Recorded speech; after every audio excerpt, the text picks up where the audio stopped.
কুড়িগ্রামে সুস্থ পিতা তিন পুত্রের নামে জমি লিখে দেওয়ায় কুচক্রী মহলে নাটকীয়তা।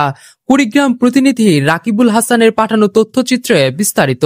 পিতার কাছে 150 শতক সম্পত্তি দখলের চেষ্টা সালিশে পিতার অস্বীকার শিরোনামে 2-3টি সংবাদ মাধ্যমে সংবাদ প্রকাশ হওয়ায় এলাকায় ক্ষোভের সৃষ্টি হয়েছে। প্রকৃতপক্ষে সুস্থ পিতা সজ্ঞানে তার 3 পুত্রের নামে ওই জমি দলিল করে দিয়েছে।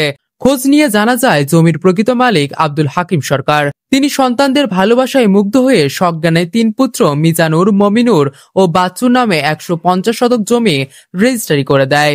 এরই বাদী সেজে আব্দুল হাকিমের দ্বিতীয় স্ত্রীর পক্ষে একটি কুচক্রী মহল ওয়ারিশ এনে তার মাধ্যমে আব্দুল হাকিমকে অসুস্থ বানিয়ে বিভিন্ন দপ্তরে অভিযোগ সহ হাতে গোনা 2-3টি মিডিয়ায় মিথ্যা সংবাদ পরিবেশন করে।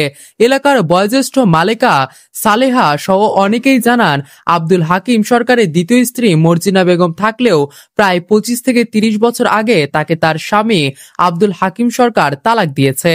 আমরা শুনেছি তারপর মর্জিনা বেগমের অন্যত্র বিয়েও হয়েছে।